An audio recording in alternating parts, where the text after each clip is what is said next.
सर्दियों के मौसम में चारों धामों की तस्वीरें कुछ इसी प्रकार मनोरम होती है। बाबा केदारनाथ धाम हो या बद्री विशाल, गंगोत्री हो या यमुनोत्री, सर्दियों में बर्फबारी के समय इनके कपाट बंद हो जाते हैं।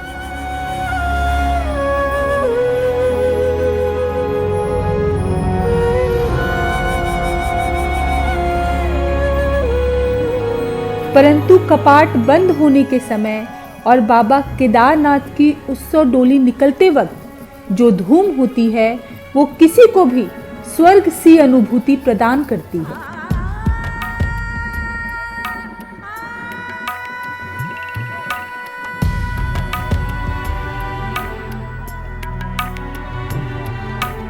बाबा केदार की उत्सव डोली में बर्फबारी के बीच झूमते गाते भक्त बाबा की आस्था में खो जाते हैं। उस समय जो सुख और आनंद की प्राप्ति होती है वो किसी की भी कल्पना से परे है।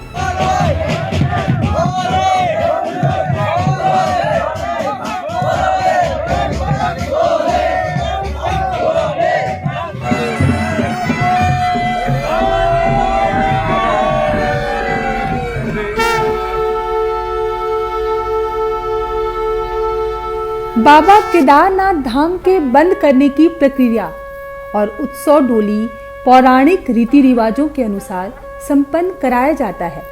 इसके बाद बाबा केदार की डोली रामपुर, फाटा, नारायण कोटी, गुप्त काशी होते हुए उखीमठ पहुंचती है।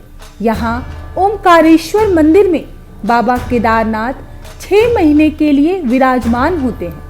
बाबा केदारनाथ की कहानी तो हर कोई जानता है, लेकिन गंगोत्री से गंगा जल की यात्रा की कहानी भी बेहद अनोखी है।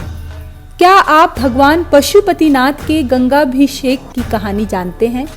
गंगोत्री धाम के गंगा जल से होता है भगवान पशुपतिनाथ का अभिषेक। बाबा केदारनाथ के कपाट बंद होने के बाद गंगोत्री धाम के कपाट भी बंद हो जाते हैं।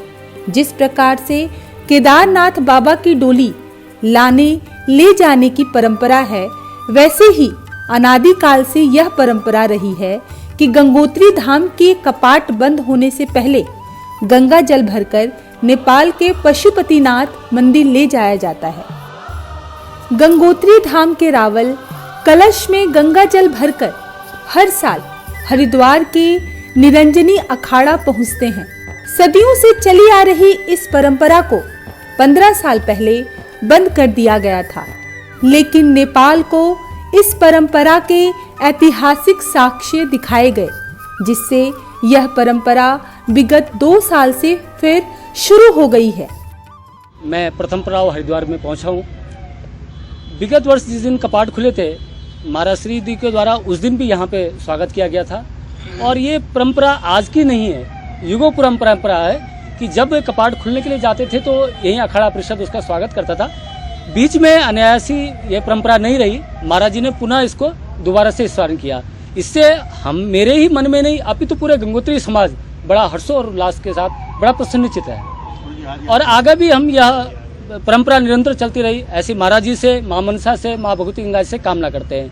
गंगोत्री धाम के कपाट बंद होने वाले दिन कलश को धाम के गर्भगृह में पूजा अर्चना करके अभिमंत्रित किया जाता है।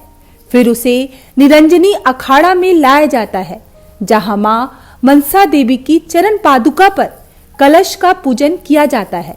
फिर इस कलश को नेपाल के पशुपतिनाथ मंदिर में भोले बाबा के अभिषेक के लिए ले जाया जाता है, जहां पूरे साल इसी जल से भोले बाबा का गंगा अभिषेक होता है।